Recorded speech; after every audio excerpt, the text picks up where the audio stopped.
A stonecutter was laboring, chipping away at the face of a mountain. It was hard work, and it was his reality, day after day. As he cut the rock, a wealthy merchant passed by, carried on a palanquin by a team of porters. "How fortunate is he," said the stonecutter to himself.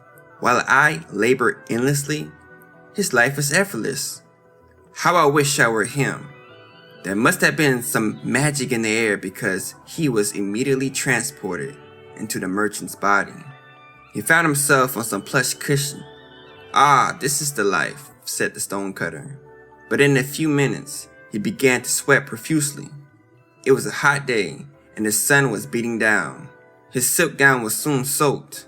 Glancing up, he said, "How I wish I were the sun." It was up there unencumbered, overlooking everything. Once again, in an instant, he became the sun. Up in the sky, he could see the world, but soon the sun found his rays blocked. There was a giant cloud. Again, discontent kicked in, and the stonecutter wished to be like the cloud that could float through the sky and block the sun. And in an instant, he was the cloud, floating freely in the sky. Suddenly, however, he found himself pushed firmly against his will. It was the wind moving him around. "How I wish I was the wind," said the stonecutter quickly. And he became the wind. The wind roamed about, rushing through the sky, through the trees, and then it was stopped abruptly. It had collided with the mountain. "I wish I was the mountain," said the stonecutter. And once again, there he was, the mighty mountain, standing tall and firm. But only for a moment, for there was a sharp pain at its base. Looking down, he saw a humble stonecutter chipping away. The stonecutter wished himself back to his original form. In his original state, he found his own value in being himself.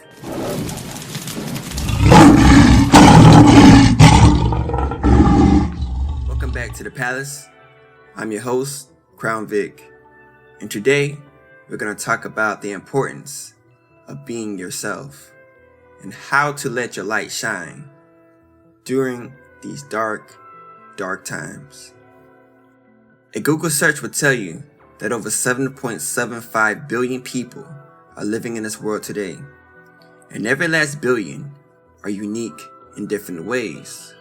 There is not another you or me having the same experience or purpose for existing on this planet. With over 1 billion possible paths, too many of us choose the way not meant for us, and ultimately, we end up wasting our time doing what we do not want, failing to fulfill our lives with meaning. Too often, we confuse our wants with our needs. I want this house because it has an indoor pool. I want this career because it pays the most money. I want to be with this person because I don't want to be left alone. Sometimes what we want isn't always what we need. You may want water when you're thirsty, but you need to stay hydrated. You may want that indoor pool, but you need to stay within your own budget. There are way too many people in this big old world chasing what they want and not enough people utilizing what they need. When this happens, we lose our way, and as a result, sometimes we take more than we need and create problems for everybody else. There's a quote by Mahatma Gandhi that says, "The world has enough for everyone's need, but not enough for everyone's greed." The question I want to present in this message is, how do we know what we need? How do we know what we need? There is more than one answer to this question, and I'm not going to pretend like I have the only one answer. Every one of us has a unique response to this question. The purpose of this message is to inspire others to find their own solution. And what better way to start than from the source? Where there is confusion, look to God who offers clarity. Where there is indifference, God offers passion. Where there is dismay, God offers peace. And where there is darkness, God offers light. The inspiration behind this message comes to us from Matthew chapter 5, verse 14 through 16. Ye are the light of the world. A city that is set on a hill cannot be hid, neither do men light a candle and put it under a bushel, but on a candlestick, and it giveth light unto all that are in the house. Let your light shine before men, that they may see your good works and glorify your Father, which is in heaven. The title of this message: Let your light shine before mankind and glorify your Father, which is in heaven. As a teacher, I often ask some of my students what they want to be when they grow up. And here are some of the responses I get. Darnell, I say to this one kid, bigger than the other kids in class. It was apparent by his size that he was held back a grade. I knew this because I had him the previous year while he was busy wasting time with his friends. He heard me call his name, and this was the response. Huh? He said, a little dopey. What do you want to be when you grow up, Darnell? That's not his real name, by the way. Oh, I want to be an NBA player. Yeah, that's what I want to be. Okay, why? I said, probing for a deeper response. Because I want to get rich and buy a big house, yep. Okay, so what do you do after school? This kid loved to be a class clown, so I knew what to expect from his answer. I ride the motor scooters downtown until about 2 a.m. in the morning. 2 in the morning, Darnell? And your mama? What about her? She let you stay out that late? Yeah. Does she ride the motor scooters with you? Nah, she drops me off until I call her to pick me up. And how old are you? I asked, not sure what I was expecting.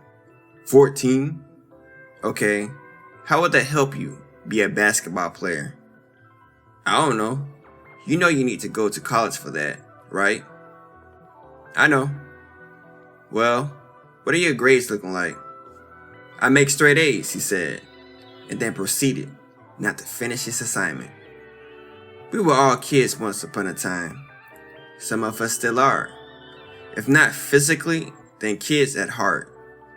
When I was a kid, I wanted to sing like Michael Jackson. I had it all mapped out in my head.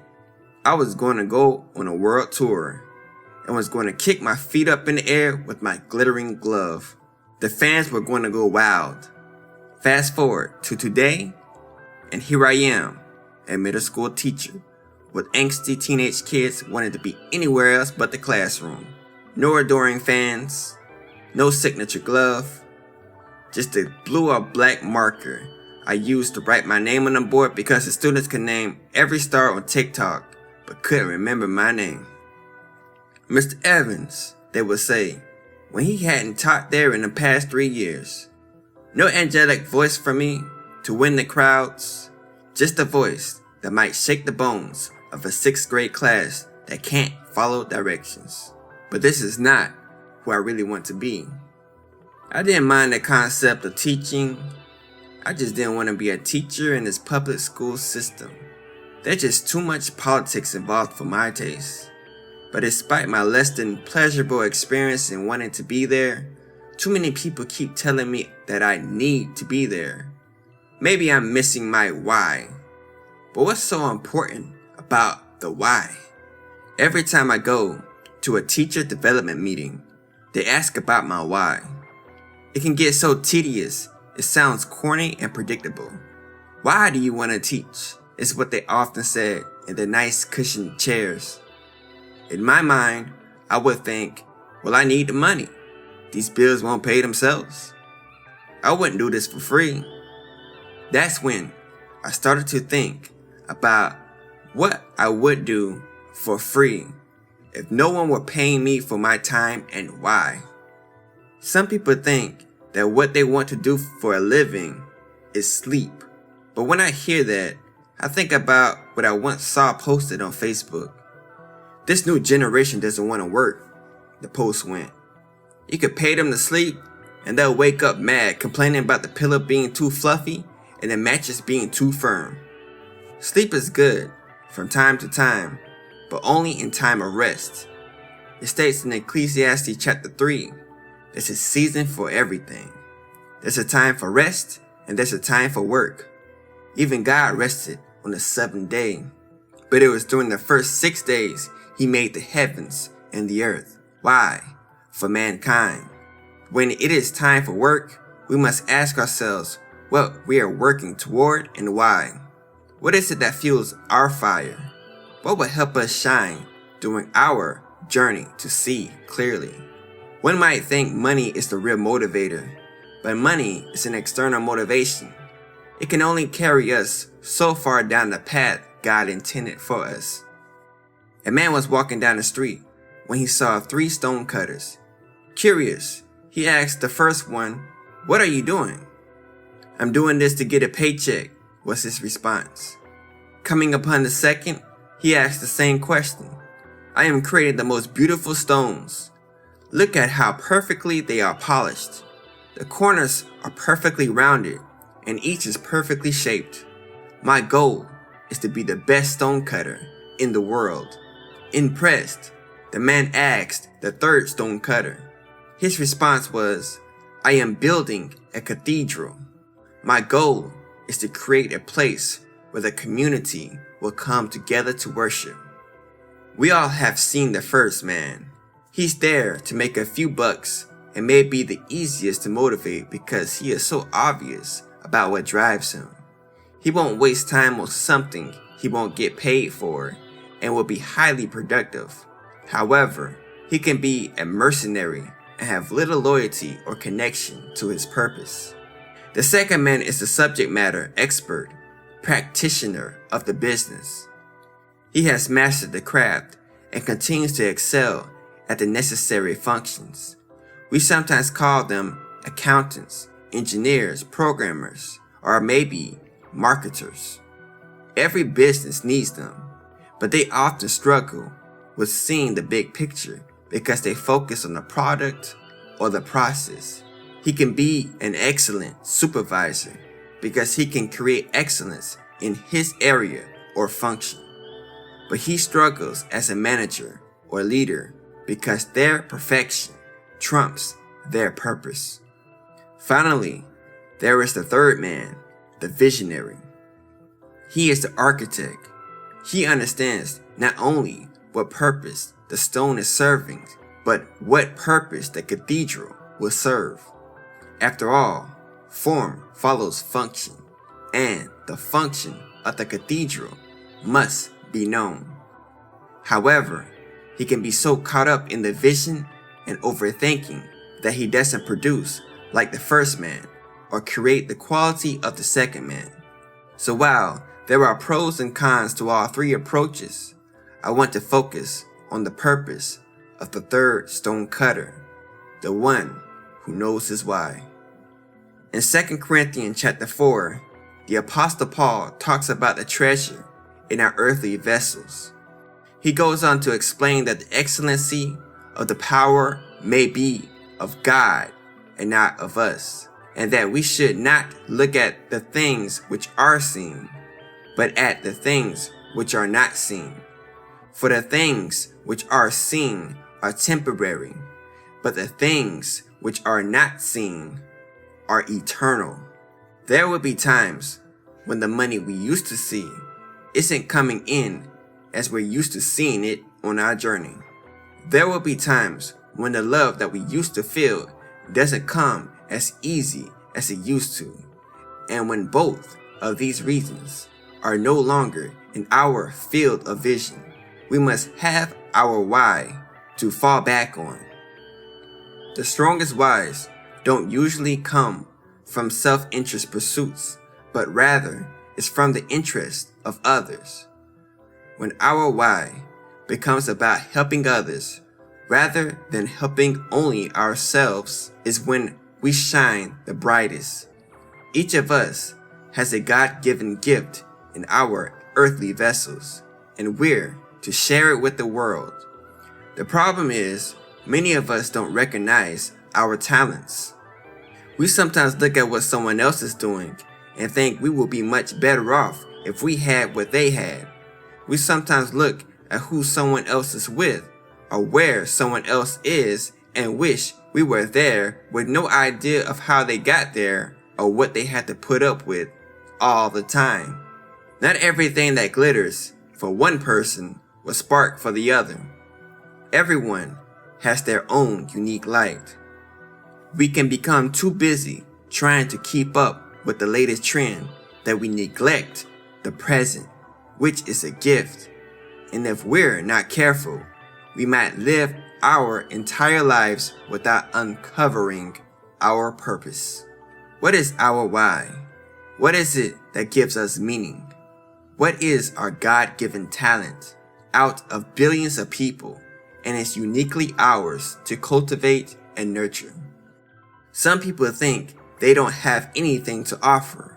There's this new trend that there's no meaning to anything but living. And if that's your point of view, then that's your point of view.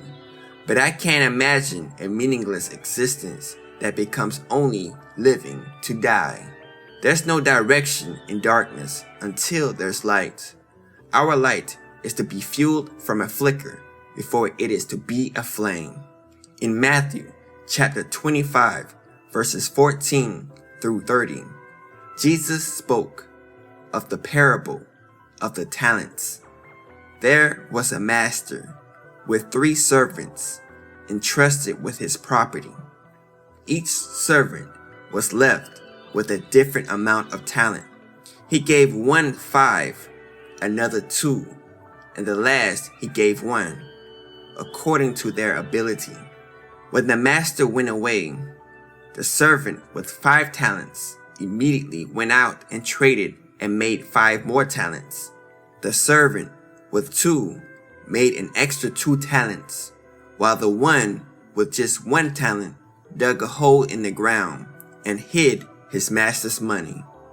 When the master returned, one of those servants came and settled accounts with them. The one with 5 talents came forward and said, "Master, you delivered 5 talents to me. Here, I have made 5 more." His master said, "Well done, good and faithful servant. You have been faithful over a little. I will set you over much. Enter into the joy of your master." The one with 2 came forward and said, "Master, you delivered to me 2 talents. Here, I have made 2 more talents." His master said, "Well done, good and faithful servant. You have been faithful over a little. I will set you over much. Enter into the joy of your master."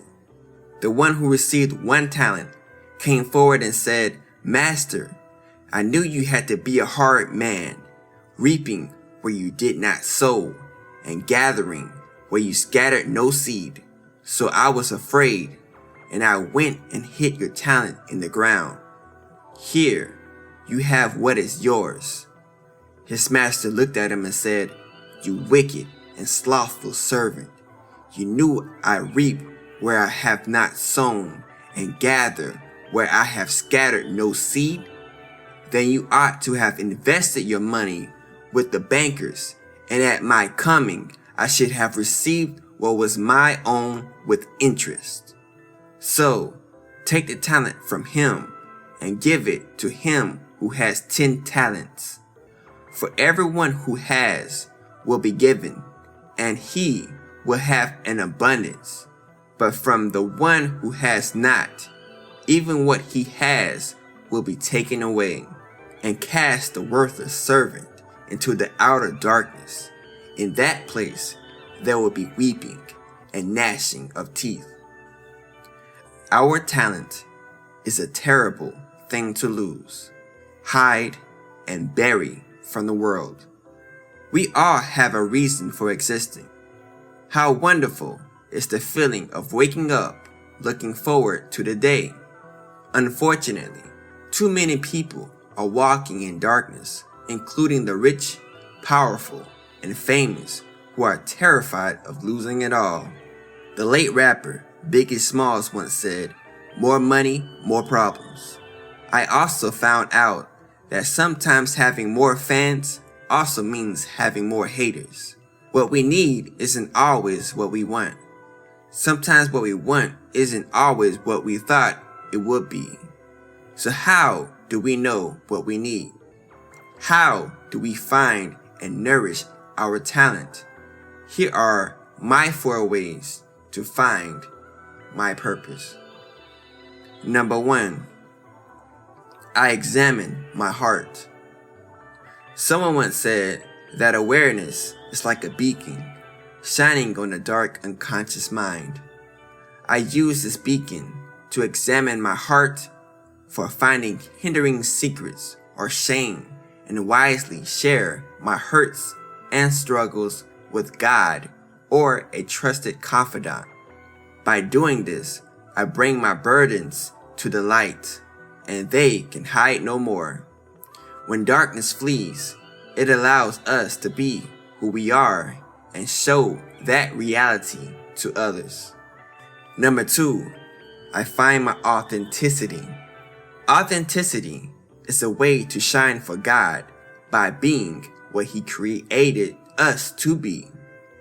In a world of social media filters and fake lifestyles, something is refreshing about being who you are. When I'm honest about my struggles with others in a meaningful way, the right ones can relate and help me through those tough times. When I'm honest about my interests, it can open the door to find like-minded individuals who can help me shine even brighter. Number 3, when I reach out to friends and family with a positive text or phone call, or give a thoughtful gift to someone, it can be a source of joy and peace for not only them, but for me. A compliment can go a long way for someone having a bad day. Where the workplace or social media might be a source of negativity, we can be a source of positivity for others. I also learned to really listen to others. One way to encourage is to be there for one another and show we care. Number 4, I find inspiration in the world around me. I learned how inspiration can come from anywhere. Sometimes I'm inspired by the Bible, my circumstances, or my relationship with others. I believe that God is everywhere, and that finding God in unlikely places is the essence of what it means to be alive. When I read the Bible, meditate, pray, and keep myself mindful throughout the day, I'm able to immerse myself in light and see the world differently. God has given us an incredible gift that shouldn't be hidden or buried. Instead, we should let His luminous glow within us and shine out into the world. When we show up as our authentic selves, we demonstrate to the world that light is possible in darkness. I want to finish this message with a story I heard of a rabbi. He was sent to an island off the coast of Alaska in search of Jews. When he went, he searched for 2 weeks and could not find a single Jew. He felt terrible because he was sent there to find a Jewish community but couldn't find a single Jew. On the day he was supposed to leave, he visited an elementary school to see if he could find one Jewish kid. He walked into a classroom and said, "I'm just wondering if you know of any Jews." One girl raised her hand and said, "I'm not Jewish, but my mom is." He paused for a minute and considered where he was. He was at the edge of the world, and the child, the vessel in his hand. He was to leave on a flight in 3 hours, so he didn't have enough time to figure out what to do to inspire her. He couldn't take her phone number or email address. She was only 7 years old. What was he going to do? He had 1 minute to inspire that little girl for the rest of her life. He turned to the girl and said, "I want to tell you something. You are the only Jewish girl in this time zone. Every other time zone has a Jewish girl who lights Shabbat candles, but this time zone does not. I need you to do me a favor. The whole world on Friday night is waiting for your candle. On Friday night at sundown, when Jewish women and girls light the Shabbat candles and usher in the Shabbat experience in every time zone, it's been taken care of. The light flickers and shines from one time zone to the next as the evening sun goes down. Then it comes to the last time zone and there's no light. The whole world is waiting for your light." The story doesn't finish there. That girl knew that she had a mission in the world, that one rabbi gave her a sense of purpose, a sense of identity. She went home and said to her mother, "We must light Shabbat candles." Her mother couldn't believe what she was hearing. At the edge of the world, she met a rabbi, and the rabbi told her to light Shabbat candles. The story didn't finish. She later surfaced in New York City as a young adult and told the story about what happened in Alaska and how she was the one who made the world complete. If a little girl in Alaska matters, then so do we. We just have to find our sense of purpose, talent, and why we matter. If we can't find it now, then keep going, keep searching, and keep investing in your sense of fulfillment. Sooner or later, it will multiply and affect people who need the spark to continue God's plan of salvation. We need to search within our own being for why we are here and why we matter, and do it by traveling down our paths despite the changing conditions, which might turn most people away. Don't get caught up in the God of this world. Find the spark. The whole world is waiting for our light. The famous musician Bob Marley once believed that we could cure racism by injecting music and love into people's lives. One day, they were scheduled to perform a peace rally. A gunman came to his house and shot him down. 2 days later, he walked out on that stage and sang. Somebody asked him why. He said, "The people trying to make this world worse are not taking a day off. How can I light up the darkness?" The whole world is waiting for our light. We must ask ourselves, how can we light up the darkness and let our light shine before mankind and glorify our Father which is in heaven? This has been Crown Vic, bringing you the Palace. Thank you for tuning in.